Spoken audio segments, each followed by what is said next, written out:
Allah yang kau jadikan sebagai imam hatimu. Alladzina amanu, mereka-mereka orang yang beriman menjadikan hidup sebagai keimanan yang mutlak. Jadi amanu ini yang kumaksud orang yang beriman, percaya segala apapun yang terjadi baik di dalam maupun di luar diri kita, amanu itu percaya kalau Allah, bahasa syariat disebut Allah, yang segala-galanya, baik yang menghendaki, baik yang menguasai, baik yang memiliki, baik yang berperan. Iki amanu itu menjadikan keimanan murni bahwasanya semata-mata Allah itu, hidup itu, maka yukhrijuhum, Allah akan mengeluarkan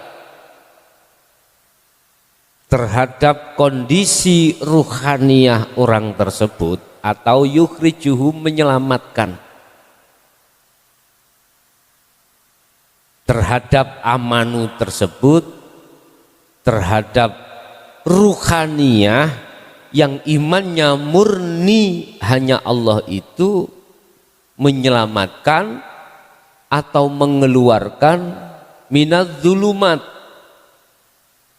dari pengaruh-pengaruh nafsu dalam diri kita.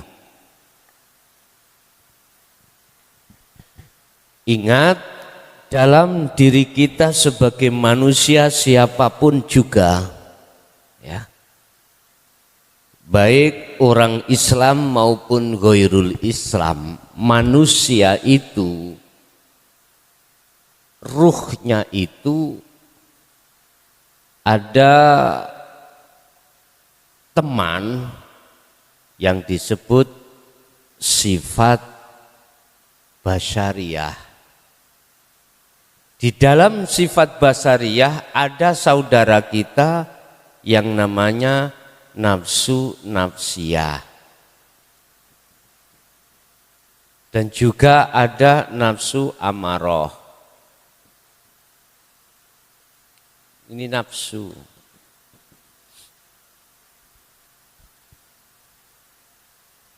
Bapak Ibu hadirin, yang kedua, ruhaniyah ini ditemani oleh kedua, yaitu basiroh. Di dalamnya ada saudara kita lawamah, yang kedua adalah mutmainnah.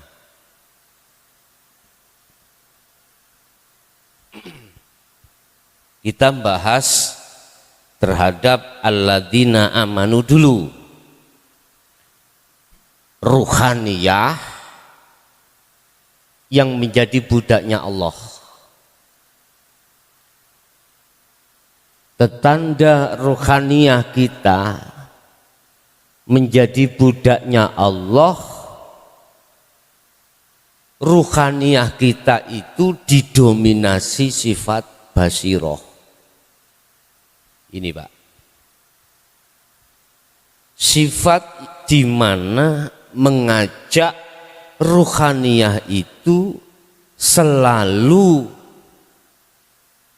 makrifat pada Allah. Tentunya sebelum kita arahnya ruhaniyah menjadi dikatakan menjadi budaknya Allah, kita terlebih dulu proses kita sebagai manusia, kita menjadi budaknya hawa nafsu. Nanti ciri-cirinya bagaimana kita menjadi budaknya hawa nafsu. Kita membahas terlebih dulu terhadap ruhaniyah kita, ruh kita menjadi budaknya Allah. Bapak Ibu hadirin jamaah rahimakumullah. Ketika kita sudah mengenal isi di dalam tauhid la ilaha illa anta, maka dengan sendirinya saudara kita yang namanya lawamah ini muncul. Lawamah apa? Ingin bertobat, menyadari selama ini nafsu lawamah kita itu berbuat dolim terhadap Allah. Makanya di dalam surah Al-Anbiya itu dikatakan la ilaha illa anta subhanaka inni kuntu minadz zalimin. Zalim. Kita gak membahas masalah kedzaliman isinya ndak. Pokoknya zalim. Dengan awal dasar lawamah ini muncul dalam diri ruh, maka pasti ada upaya bagaimana ruh ini tobatnya diterima Allah dari perbuatan-perbuatan ruh yang tadinya zalim terhadap Allah. Ruhaniyah loh, aku gak ngomong jasmaniyah, ruhaniyah. Akhirnya di dalam isi tauhid la ilaha illa anta kita dibuka, Bapak Ibu. Kita diajarkan Allah tentang bagaimana kita berzikir di dalam sirul asrar. Munculnya sirul asrar itu dari tauhid la ilaha illa anta. Allah sudah dekat, anta kamu dekat. Cuman masih ada jarak. Belum tunggal ini Bapak Ibu, belum. Anta kamu, berarti kamu itu dekat sudah. Tapi masih ada jarak kita.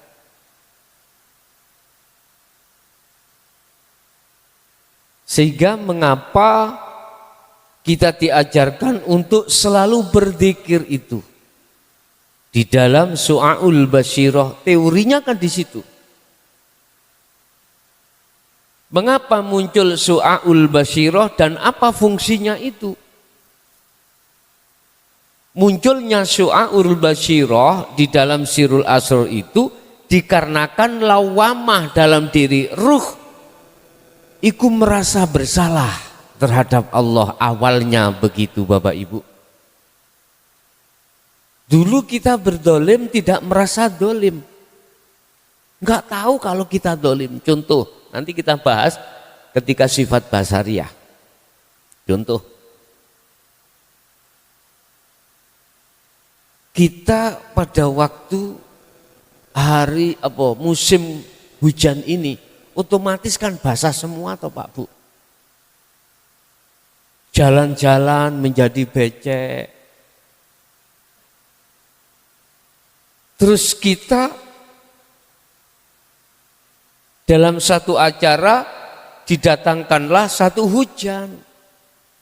Terus hati kita itu ganjel.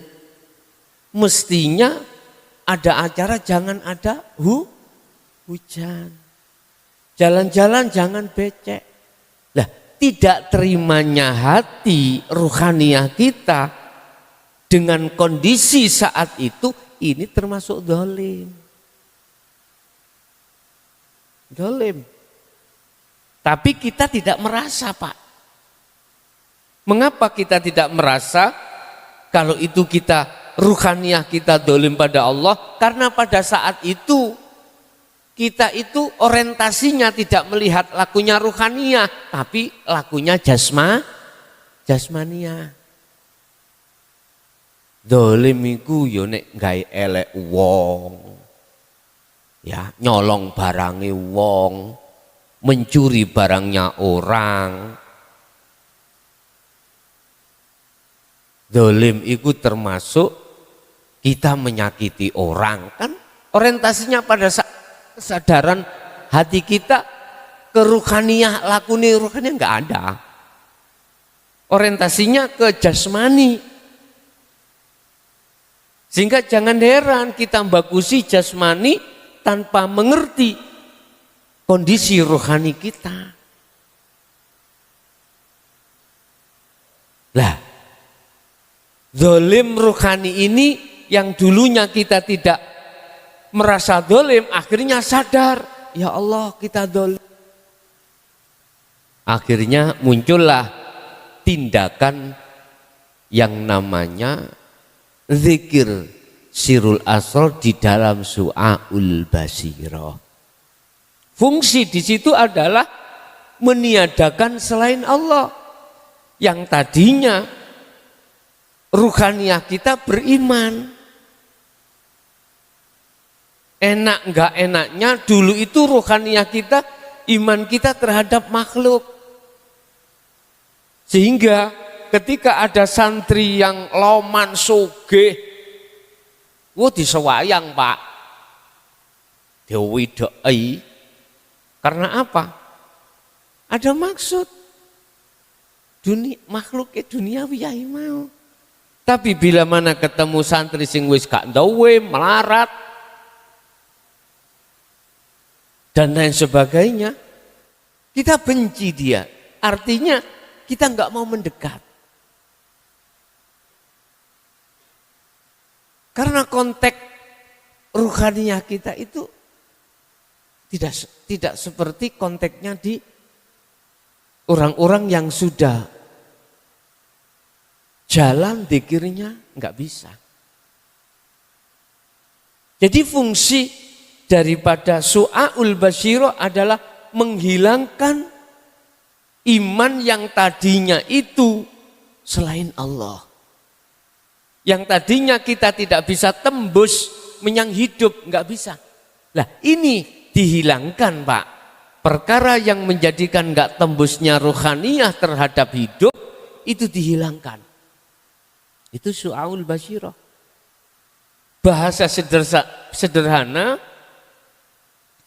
ibarat ya, bajuku yang sudah kotor tidak akan bisa masuk ke lemari manakala tidak dicuci dulu. Berarti su'aul basirah itu adalah proses pensucian baju. Proses pensucian dalam ruhaniyah yang tadinya itu mengimani ada iman selain Allah. Contoh, tadi aku beriman yang bikin masalah itu si A. Tadi aku beriman yang mencabut mutlak agawe atau perbuatan ruh itu malaikat Israel. Ya tadinya gitu. Israel berarti makhluk. Tadinya saya beriman terhadap makhluk, sekarang tidak. Saya beriman terhadap Allah, wujudnya hidup pada diri malaikat Israel.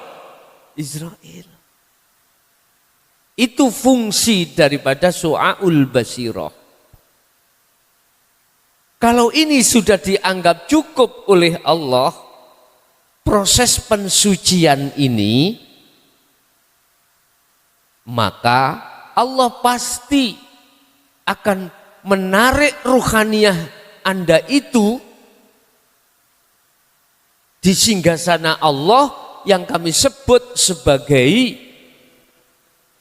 alam kelanggengan atau alam musyahadah atau alam makrifat Allah. Inilah sehingga disebut ainul basirah. Ini Pak. Sesuai dengan janjinya Allah di dalam surah Al-Ankabut ayat 5. Barang siapa yang menginginkan bertemu terhadapku, kata Allah, barang siapa yang mempunyai keinginan ini bertemu terhadap Allah, ini belum tindakan. keinginan toh. Maka Allah pasti akan menyiapkan waktu dan tempat yang tersendiri untuk bertemu. Itu pasti, Pak. Itu janji Allah.